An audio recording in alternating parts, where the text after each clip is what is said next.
Our presentation is the second half of De Bello Gallico, Book 7, in which Vercingetorix unites all of the Gauls and tries to take power back from Caesar. In the beginning, Caesar expects a Gallic uprising, and so he decides to withdraw from Gergovia.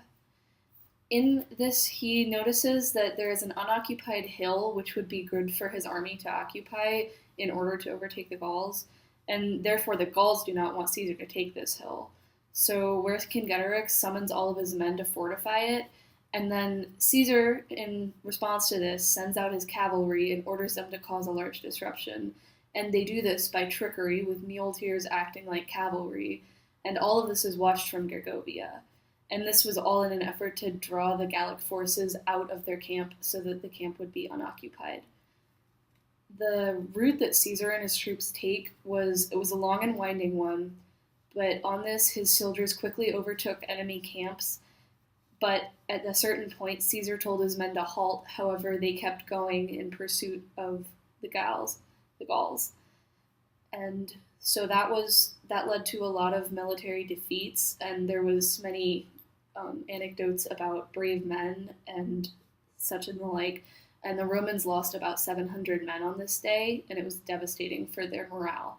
So Caesar reprimands the soldiers for having been too eager, for disobeying his orders and going forth. And it was a long explanation about how the Gauls winning had nothing to do with their bravery, but rather it was that they were on disadvantageous territory for the Romans, and that was why they did not win. So Caesar, in response to this, he, for the next few days, led small military skirmishes with the cavalry with the Gauls in order to boost morale so that his soldiers would be in. After these skirmishes, Caesar decides to move out to the Aedui, who were still relatively loyal to the Romans in all of these uprisings. So he moved out to the Aedui, and he crosses the river Allier, where he meets Eporedorix and Viriodomarus, and they tell him that the man Lodovicus had set out to rouse the Aedui against the Roman spirits. So he decided that it was imperative that these two men reach the Aedui before the Aedui received Lodovicus in order that they could maintain Aeduan alliance. So these two men, they get to Noeodorum, and they learn that Lodovicus had already arrived there and that the Aedui had made efforts to achieve a friendly alliance with Vercingetorix. That was bad for the Romans because that means that the Aeduans were against them. So these two men took some Roman supplies in the city and created a huge panic. So then back to Caesar, he makes a surprise march to Loire, and he takes corn and cattle at the enemy's surprise. So Labienus sets out for At this point, Labienus sets out for Parisii, and he easily subdues it by building a bridge out to the island out of multiple ships. After he subdues it, they cleanly escape up the river, at which point rumors begin to fly about Caesar's campaign. This is when the news hits of the Aeduan treachery, and the Bellovaci make ready for war. Labienus at this point realizes that his priority must not be injuring the enemy, but returning his troops safely to Agedincum, which is why he stole out of Parisii. Okay, at this point, there's an assembly of all the Gauls, where they once again decide that Vercingetorix is going to be their commander, leader kind of person, and they collect more troops.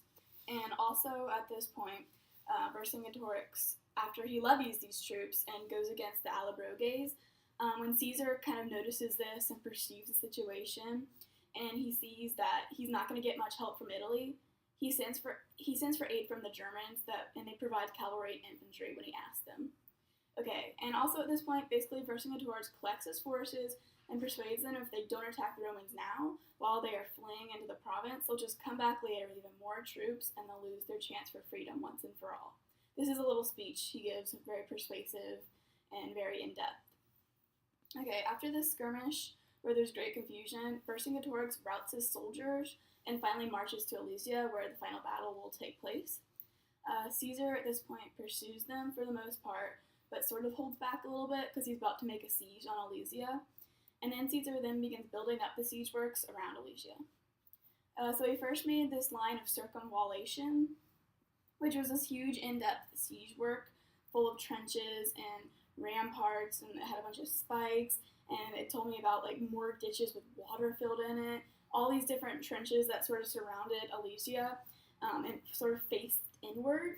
So that's the first line of fortification that he creates.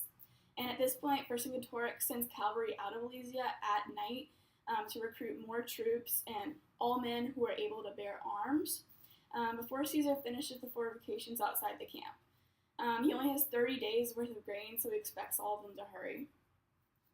Caesar, meanwhile, is creating an extensive network of the trenches, and also the enemy at night is sort of like comes out and tries to attack them a little bit. And so at this point, he decides to build another line of fortification because he gets word that Vercingetorix had sent for more troops.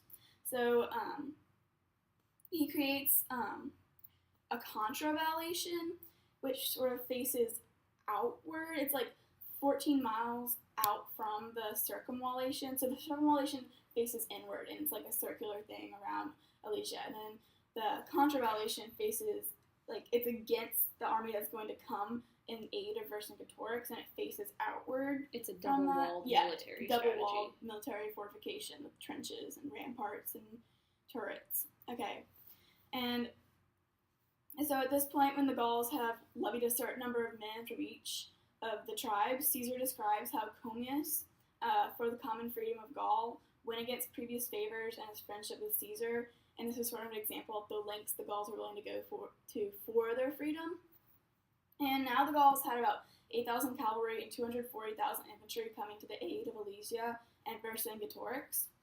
And all the men at this point who were being besieged in Alesia didn't know that there was any help coming because the day had passed that all the troops were supposed to come to help them. So they're kind of in disarray a little bit. Some people leave and get captured by Caesar and sent back in, and there's a whole big speech by a common man about how they should stand strong and support the Gauls, and that's going on inside Alesia right now. And then Commius finally comes with the Gallic troops to help Alesia, and Caesar lines up his troops on both sides of fortifications to begin the battle. And this battle continues for a while. The Gauls also enact a sneak attack at night and throw slings and rocks, dislodging Romans from their ramparts. And this keeps continuing. The Gauls, once they are repelled twice by Caesar, they finally decide to look at the weakest points on the fortification, and they start attacking those, and they gain a little bit of ground. And basically, this continues until finally Caesar himself actually shows up in battle. And once Caesar himself finally shows up, the tide turns for the Romans, and they defeat Vercingetorix and his troops. Mm-hmm.